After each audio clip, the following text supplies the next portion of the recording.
Take care of my mom, please. I looked down on my husband when I saw him desperately begging me.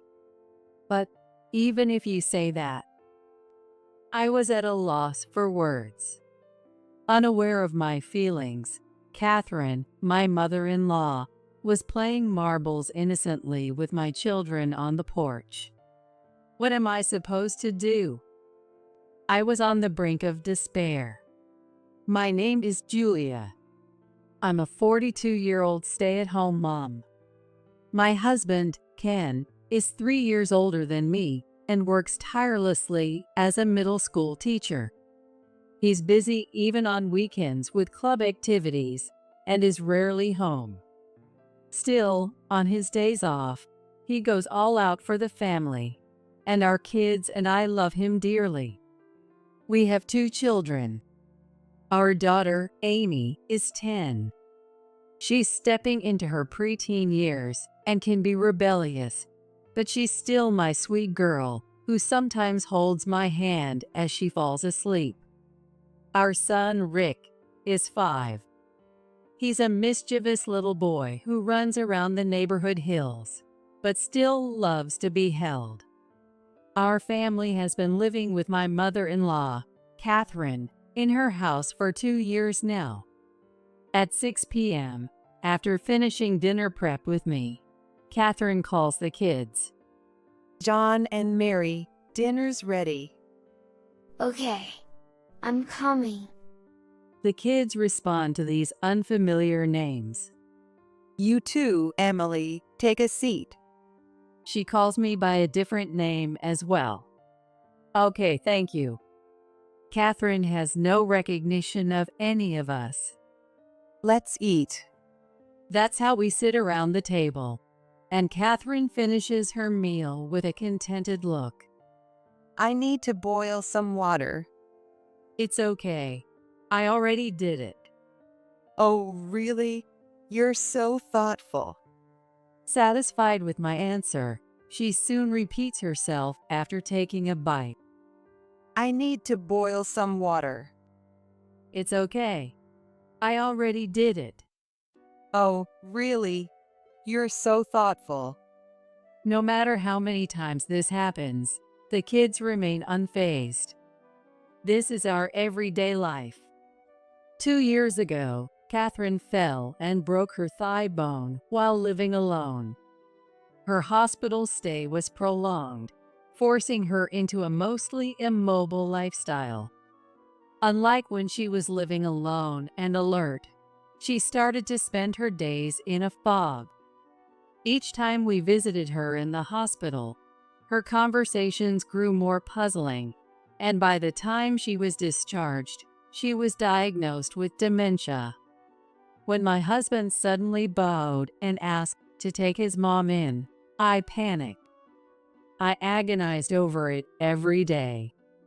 But ultimately, I couldn't abandon gentle, kind mother-in-law, and the kids loved their grandma, so we decided to take her in. At first, the kids were confused, but they accepted it, saying that reacting to the names she called made Grandma happy. During those times, we all called her Catherine and spent our days peacefully. Despite the challenges, we lived in peace until someone had to say something. It was my sister-in-law, Nora, Ken's sister. Julia, you can't make mom do housework. Aren't you embarrassed as a daughter-in-law? Nora, who hadn't visited in 6 months, frowned at seeing Catherine sweeping. But Catherine feels better when she does housework. The doctor even said to let her do what she can. I argued back. Stop making excuses. You're stay-at-home mom living off Ken's salary and mom's pension. Oh no. Mom seems so healthy. Is she really demented? Or are you just lying to live off us? That's not true. What does she know, showing up only occasionally? Mom, I bought your favorite cookies. Let's eat them together. Thank you, Nora. Catherine was in a good mood seeing her daughter. Tonight, she'd likely forget she even saw Nora. I was really fed up with Nora's high and mighty acting just because she spent a little tea with Catherine. My husband not only had an older sister, but also an older brother. Despite being the youngest of the 3 siblings, we were the ones who took his mom in. Mike, my brother-in-law, is always moving because of work, and Nora got married and moved away, so they act like it's only natural for us to take care of their mom since we live nearby. My husband, on the other hand, is genuinely grateful for my dedication and always takes over his mom's care on his rare days off. Catherine, though she has some accidents and mild wandering, never gets angry and always thanks me with a sweet smile. Thank you. It makes me happy. But the more I feel like I'm being taken advantage of by her children, who offer no help but lots of criticism, the more my dissatisfaction grows. Just when I thought these days would continue, our lives changed drastically. My husband, Ken, passed away. I got a call that he collapsed at work, and by the time I rushed to the hospital, it was too late. It was so sudden that I couldn't even cry. After the funeral and taking care of the kids, a month had passed before I knew it. Watching the kids struggle to get back to their routine, I realized I needed to start thinking about our future. Though Ken left us money, it wouldn't last forever. And we were living in his parents' house, caring for his mom. Moreover, her dementia is progressing. Sometimes Catherine understood her son was gone. Other times, she forgot. Even so, she often cried like a child, overwhelmed by the loss. I couldn't bring myself to leave her, couldn't find work, and lived off our savings. 3 months after Ken's death, his sister and brother suddenly appeared. How long are you planning to freeload off us? What? Exhausted from caregiving and looking after the kids, I was speechless. Looking down at me, my brother-in-law, Mike, arrogantly lectured me. Aren't you ashamed? Living off mom's small pension? Catherine's pension only covers her living expenses. Are you sure? Mike scoffed. He didn't contribute a penny to his brother's funeral, but had the nerve to lecture me. Nora, meanwhile, looked around the house critically and started bossing me around. You're not family anymore, so get out. I live here with Mom. What? But you said you couldn't take her because you got married. Oh, it's fine. My stupid husband cheated, so I thought I'd come back here and take care of Mom. The kids are grown anyway. What? How selfish can she be? If her husband really cheated, I feel for her, but it's too convenient to just kick me out without even thanking me for all the caregiving. Ignoring my frustration, Nora ran to Catherine, who was sunbathing on the porch. Mom, you'd rather live with your real daughter than a greedy daughter-in-law, right? Catherine, drowsy under the sunlight, gave a vague response. But Nora forcibly interpreted it as Catherine agreeing with her. See, she says you should leave. Even if you say that. Seeing my face turn pale, Mike smirked. Too bad you lost your cash cow. If you'd been working instead of freeloading, Ken might have lived longer. Poor guy. Using Ken's death to torment me, this man had no heart or soul. He was despicable. But I was too exhausted, both physically and mentally, to muster the energy to fight them. That night, after the kids fell asleep, I sat in the quiet house, lost in thought. Honestly, leaving this house might make my life easier. If I didn't have to care for Catherine, I could go back to work. But should I just leave and do what Nora wants?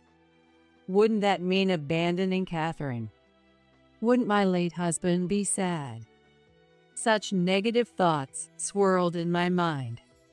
Suddenly, I noticed Catherine standing beside me.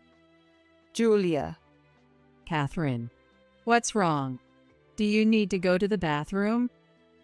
I was puzzled by being called Julia after so long and started to get up to help her. But Catherine stopped me and held my hand. Julia, you need to leave this house. What? I was taken aback by her sudden suggestion. Did she prefer Nora, who also shared her blood, rather than me? Seeing through my thoughts, she spoke gently. You're still young. Don't waste your time on an old woman like me. But Make sure Rick and Amy don't struggle and live with the three of you. Catherine, It's okay. As long as you're happy, that's enough for me. Catherine smiled. My chest tightened and my throat burned with emotion. Catherine. For the first time since Ken's death, tears flowed freely. Catherine gently stroked my hand. Thank you so much. You've helped me so many times with those kind hands. I'm very grateful. Oh, that's right.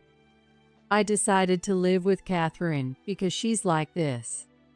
Embraced by her, who smelled of incense, I cried my heart out like a child. The next morning, Catherine greeted me.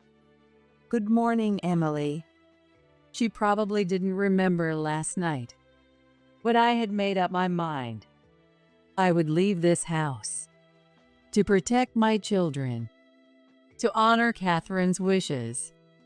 I found an apartment within the same school district and moved there with the kids. I worried about her, but decided to leave her in her daughter's care for now.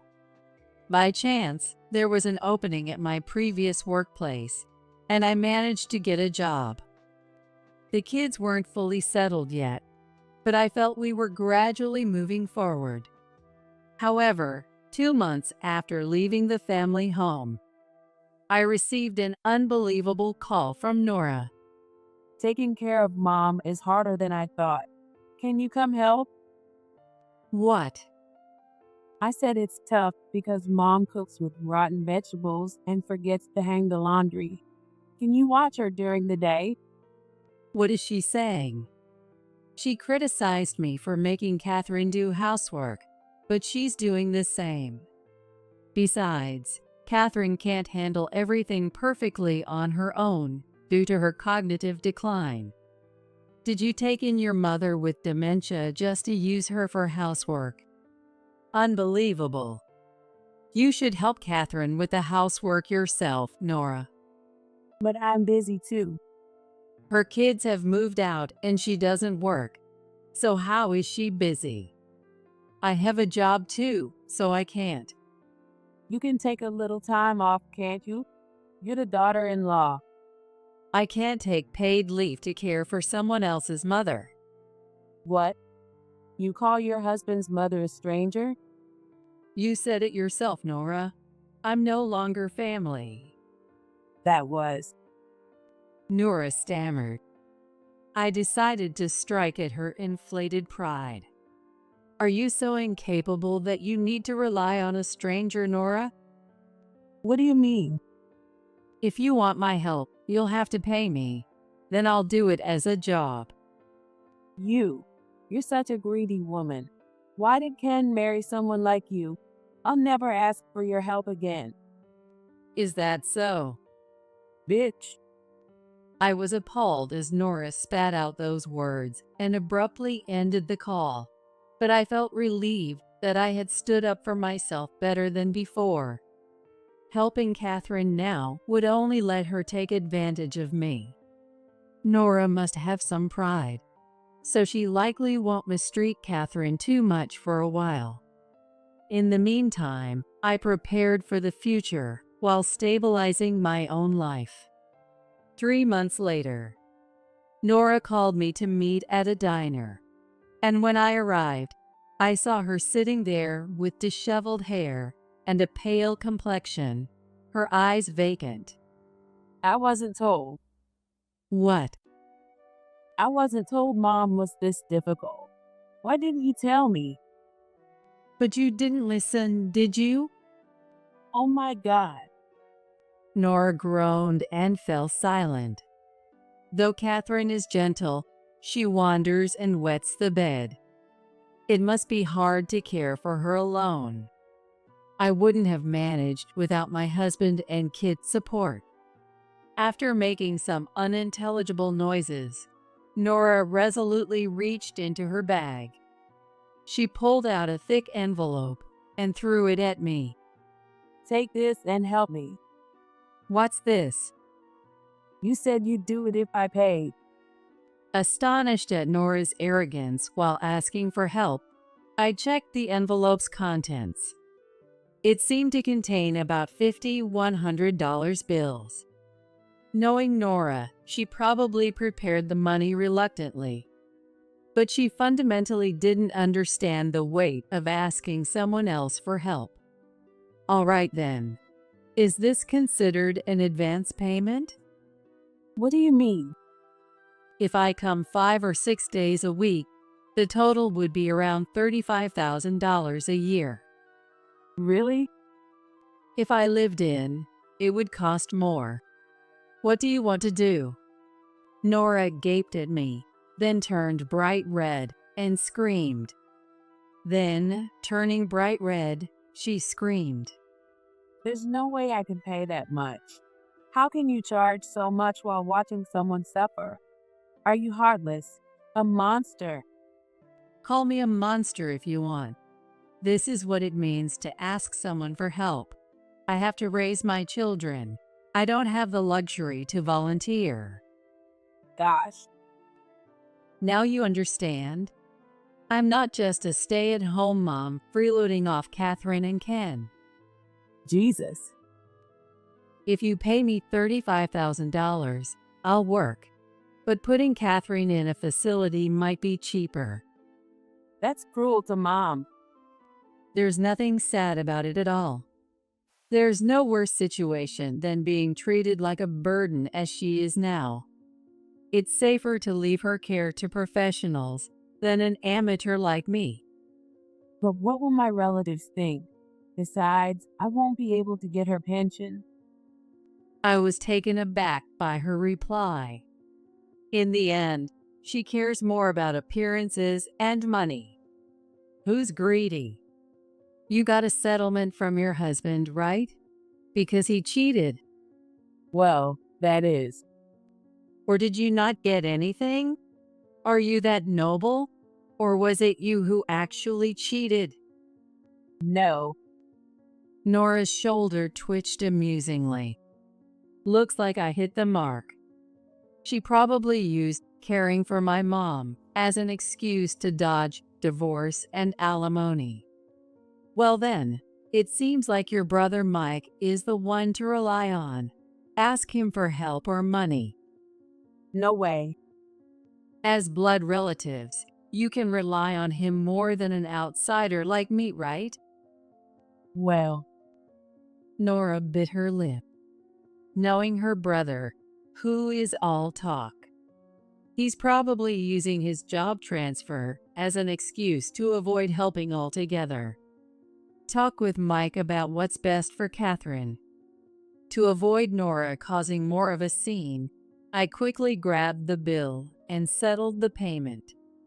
Apparently, she endured for a while, but eventually reached her limit and forced her way into Mike's house with Catherine. His wife and kids were appalled by the bitter feud between his sister and him over their mom's care, and, fearing they might be saddled with her caregiving, left the house. It seems they didn't side with him because he had likely mistreated them as well. Abandoned by his family and in shock, Mike decided to cover their mom's care facility costs himself and told Nora and Catherine to leave. 1 year after my husband's death, Nora informed me. We're putting Mom in a facility. I had been waiting for this moment and introduced Catherine to the best care facility I had researched over the past 6 months. Nora babbled incoherently, but I took it as consent and quickly proceeded with the admission process. Finally, Catherine had found a place to call home, and I could visit her freely. Now, I could talk to her without worrying about her children's insults. This was the best way I could repay her while raising my children. Tears welled up in my eyes as Catherine gently stroked my hand, just like that day. Are you sad?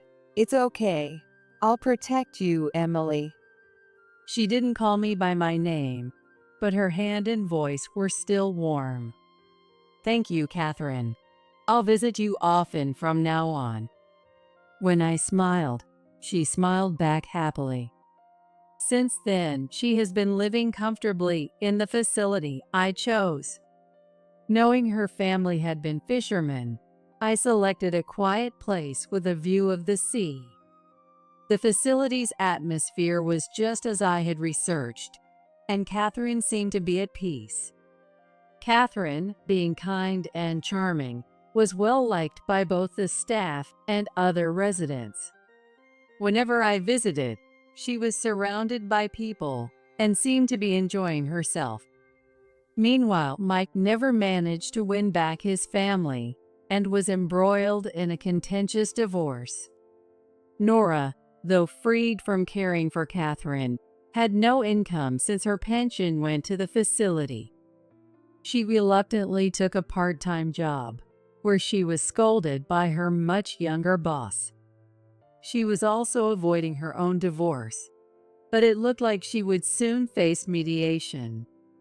Nora still visited Catherine's facility, but she tried to avoid me out of shame. My goal of ensuring peace for Catherine and my family was achieved, so I hoped Nora would find her own way. Emily, you should think about getting married again. As we walked along the seaside, Catherine muttered. I wondered how old she saw me as and replied, maybe if I meet the right person. You're a beautiful and kind girl, Emily. I'm sure you'll find a wonderful husband and a kind mother-in-law. I hope so. I gently held Catherine's hand. I want to marry into a family with a mother-in-law as kind as you, Catherine. On that warm spring day, the sound of waves gently lapping at the shore echoed pleasantly in my heart.